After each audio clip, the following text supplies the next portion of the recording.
Yes, hello everyone. Hope you are doing fine. This is your doctor, Dr. Dave. And before we proceed, I would just like to request you go to the subscribe button, click the subscribe button so that you are not left behind every time I post new updates. Now, today I want us to look at hypertension. And this is a very, very critical topic because it will apply to those who are medics and those who are non-medics, because hypertension has been a very, very big issue that is threatening our health, especially at a given age, because we find that it is a process. It doesn't occur at once, so it's a process that need some deviations from the normal lifestyle so that it can arise. Now, what do we understand by hypertension? Hypertension is just persistently elevated blood pressure. We have the normal ranges of blood pressure. We have a systolic blood pressure of about 120 and the diastolic blood pressure of about 8. That is how we describe that one as optimal blood pressure. And we remember we have some ranges, normal ranges of both systolic and diastolic. Now, for us to identify that a patient or a client has hypertension, first of all, we must take the blood pressure readings. We can take it in the clinic, we can take ambulatory blood pressure, or we can take in the office. So we must take at least 3 readings of a 6-hour interval and be assured that the readings of both blood pressure that we've taken ranges from more than 140, that is systole, and diastole of more than 90. That will certify that the patient has hypertension. Now, how does this hypertension come about? First of all, we have hypertension that is of primary etiology, that is primary origin, and that one that is secondary to other systemic disease. So the hypertension of primary etiology, basically it is caused by genetics. It can be inherited in the genes. Also, it can be caused by a combination of environmental factors that can include excessive salt intake, can include obesity and lack of exercise. Even smoking is one of the causes. Now, how about the secondary hypertension? We find that this secondary hypertension is a hypertension that arises secondary to a systemic problem. This systemic problem can be maybe a chronic kidney disease, can be endocrine cause like hyperthyroidism, hypothyroidism, have other causes like maybe excessive catecholamines, we describe as pheochromocytoma.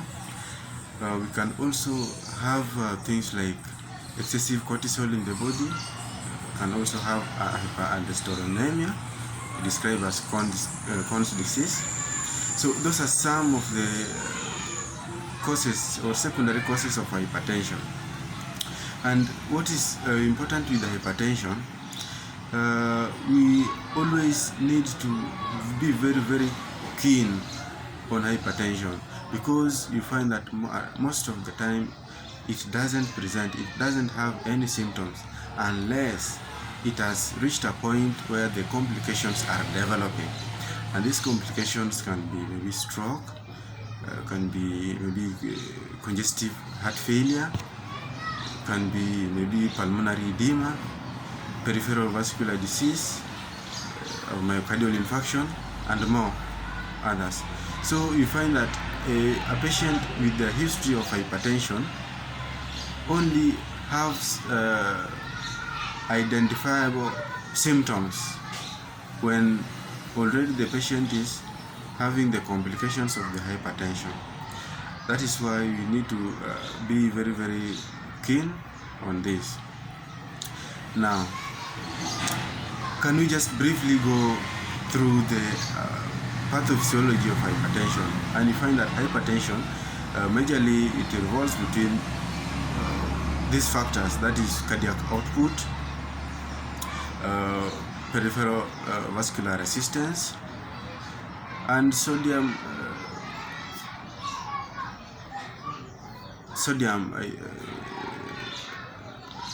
retention. Sodium retention. Yeah, because you find that when there is sodium, you are normally told by our lecturer, Dr. P.A., in case you are doing this, you are normally told that when a salt moves, at the same time water moves, so they move hand in hand, they are friends. Yeah, that's by the way. Now, the relationship or the interaction between those factors are critical in the cause of this hypertension. Now, how can we classify hypertension? Because in the management, we will require to manage every class accordingly as per the national guidelines or the recommended WHO guidelines of hypertension. First of all, we need to know the classes of hypertension. We will have mild, moderate, and severe hypertension. So mild hypertension is just class, is called the class or type 1 or class 1 hypertension, where the blood pressure ranges between systolic blood pressure of 160 to 200, 160, 140 to 160, then the diastolic blood pressure 90 to 99. Then we have class 2, that is moderate, where the systolic blood pressure ranges between 160 to 180, then diastolic ranges between 100 to 109. Then severe hypertension, that is type 3 or degree 3 or class 3. We have the systolic blood pressure of more than 180, then a diastolic blood pressure of more than 110. And in this class, the third or the severe hypertension is where we will have the hypertensive emergency and the hypertensive urgencies. We look into those when time will allow. But basically, hypertensive emergency is just severe hypertension that has end organ damage, and this end organ damages can be maybe acute kidney injury, can be hepatic encephalopathy, can be retinopathy, pulmonary edema, and many others. Now, how about the urgency? Urgency is just a persistently elevated blood pressure that requires immediate or urgent intervention. Yeah, so the difference is just that emergency has end organ damage, but the urgency doesn't have end organ damage. But all of them are persistently raised. Alright. Now, in hypertension, we must also look at how can we control, because initially we discussed some of the causes.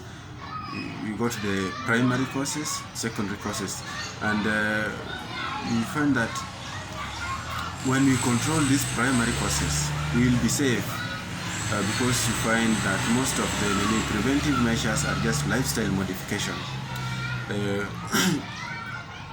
You can advise the patient with the hypertension, or if you are a victim, just be keen on what I'm going to mention, because it will be very, very important to prevent the further cost and further damages that maybe will occur as a result of this problem.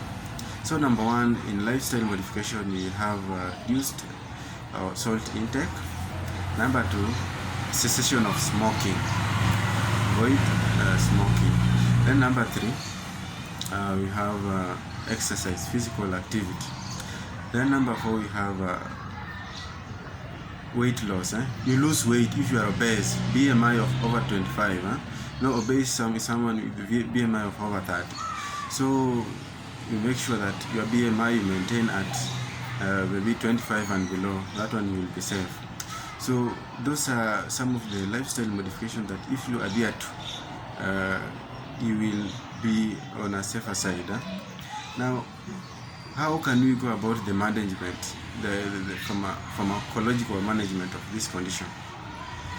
Now, pharmacological management requires, we have different classes and groups of drugs.